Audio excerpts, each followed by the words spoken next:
found the refugees, cleared a drop zone, and started dropping food and plastic to these people. We're giving this to the people of Japan. It's got blankets, shelter material, hygiene kits. These are things that the people need desperately. These folks are so sick that you can imagine that they would have died had they not come here.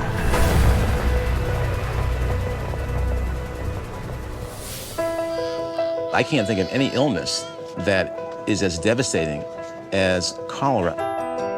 Every day when I come here, my hope for the day is that my patients will be discharged, that less patients will be coming here, and that the cholera epidemic is slowing down and coming to an end.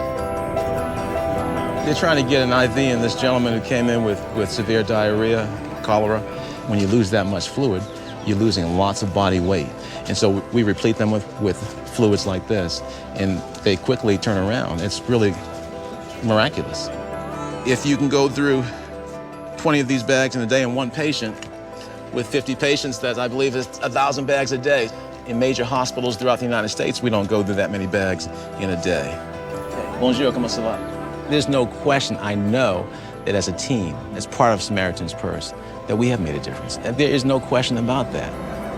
Haiti has tremendous needs. Since the earthquake, Samaritan's Purse has been able to build over 10,000 temporary shelters. We have distributed food to more than 500,000 people. We have had a massive campaign in public health and hygiene training. We're looking at what can we do for the individual communities and the people that we encounter.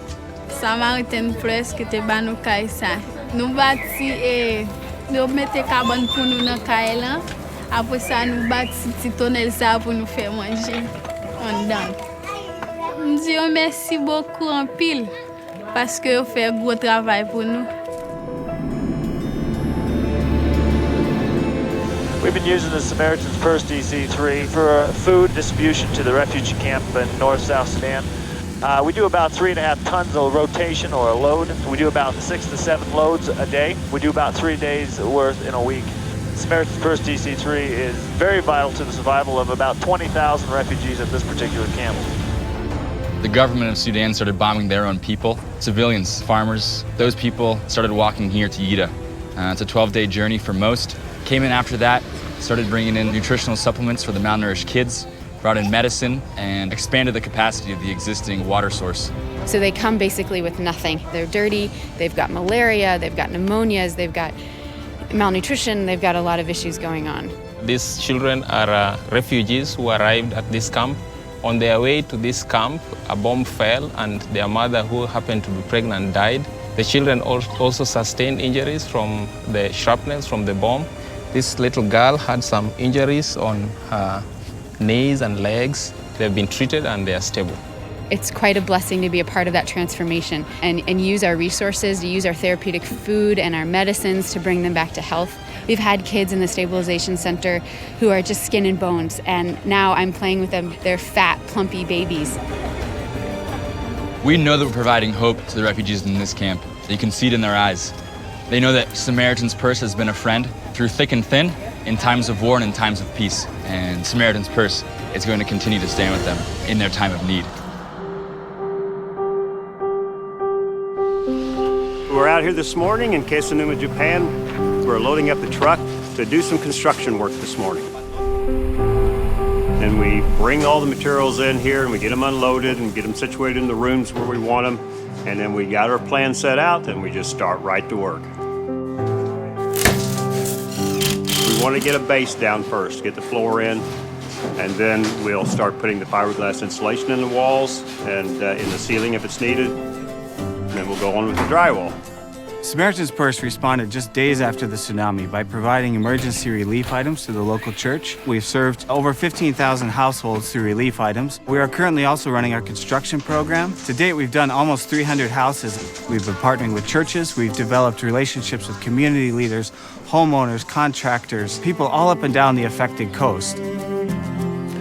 If I have not come into contact with Samaritan's Purse last year, then this house probably would have been demolished by now, and I would have not known what to do. But thankful to Samaritan's Purse that I was able to make that decision to repair the house. We want the healing process to continue. They've gone through just a a terrible, shocking time. So we hope that we've given them a little bit of hope. With Samaritan's Purse, we're working in the war areas, famine areas, disaster areas.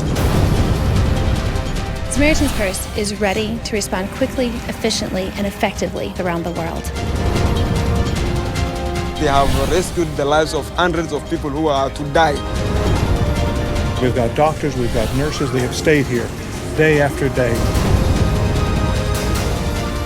We're providing the things that are most important to these people. It's imperative. We immediately stood up the Emmett and began working down a list of people who were on call. Samaritan's Purse responds to disasters all over the world. We want to get better at it. That's why we were training today. Our goal is to meet the critical needs of the victims of disasters by saving lives and reducing suffering when disaster strikes.